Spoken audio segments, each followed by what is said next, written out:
What's going on, guys? JTM Off-Road here. Today's video, I'm going to tell you what tool you need to have in your garage right this second.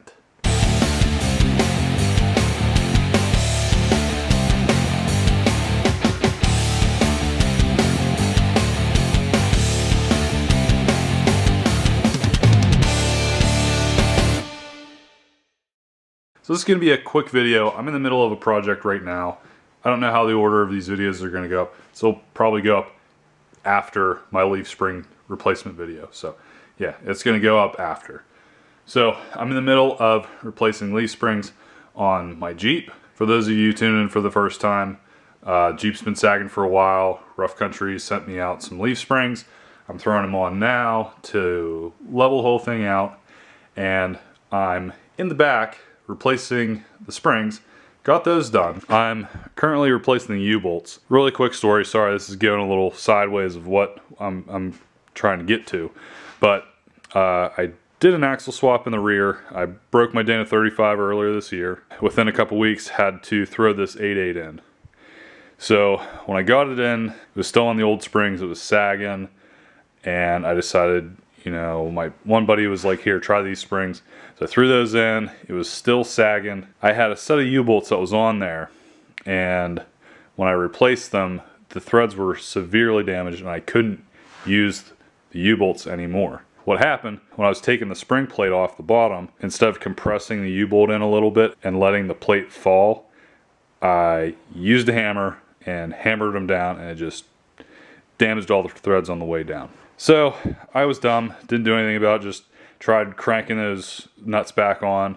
And yes, I know everyone out there is probably telling me, John, don't reuse your U-bolts. And I know, I'm sorry, but they didn't even have like 20, 50 miles on them. I kind of find it hard to believe that they stretched that much. I don't think they really stretched at all, because the nuts go on just fine. You know, maybe I don't know anything. I probably don't. But there wasn't a lot of miles on the U-bolts. They were practically brand new, so I reused them. Tried to, couldn't. So I bought new U-bolts. I put those other springs in and used new U-bolts. And when I took the U-bolts off this time, they had 20 miles on them. Planned on reusing them. When I took them off, I was more aware of compressing the U-bolt to let the plate fall, and I did. But there was still, when I backed the nuts off, they came off fine, but there were still some spots of damage on the threads. My point that I'm getting to, the tool that every person needs is this. This is a thread file. I just found out about this morning. You can use a die and chase these and try to clean threads up. But I was having difficulty finding just one die and didn't want to buy a whole big set. I have a set, but I really need a nice set to have that has multiple sizes. This is a 9/16 bolt, 18 TPI. I had 4 nuts that wouldn't go on these threads at all. What I did was I found out about these, and I looked all over. Napa has them for $18, and it is worth every penny, because it's already saved me $40. These U-bolts are $40. One of the other ones is over there. $10 a U-bolt.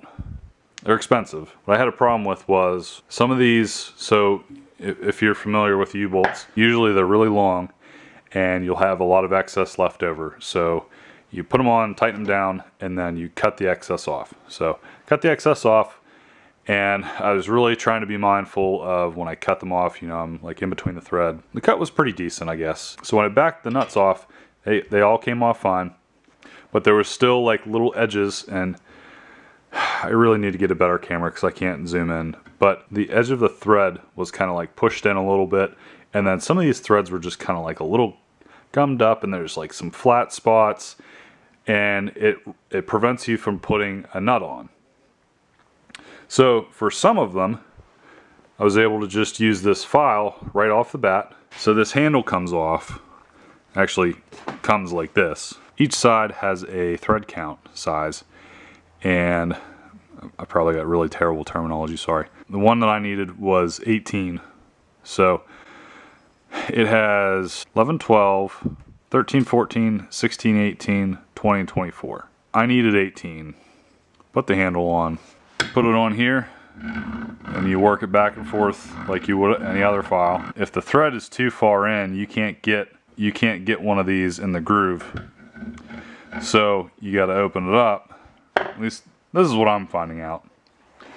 So I just use a screwdriver that's thin enough and tap it with a hammer until it's far enough out. Then once it's all out, go back with the file and go across it, you know, a number of times. And then once I felt it was good enough, then I tried to go back on and then see how it goes. So sometimes it would be really rough and I'd have to do it more. This one, I couldn't even start this nut on here. And then, you know, after working on it a little bit, it was a little hard to go. It's now to the point where it goes on real good. No problem at all.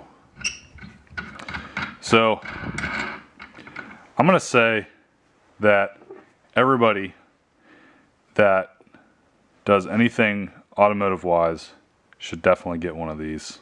I am just so impressed on how this saved me money. Who knows how many other projects I'm going to be, you know, coming up against that this is going to come in really handy. So that's about it, guys. I just really wanted to share that with you. I was really excited on how well that worked, and I honestly had never even heard of a thread file until this morning. So the nice thing about this is sometimes, you know, with the tap and die set, the handles are really wide.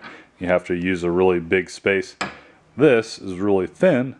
You can get in a really small spot.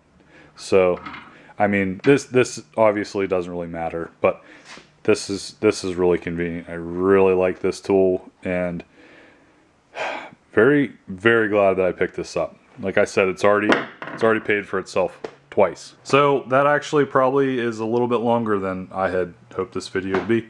But I hope you guys find this interesting, and I hope it helps you guys out. I hope you go buy one of these. This is a really very useful tool. Saves you money.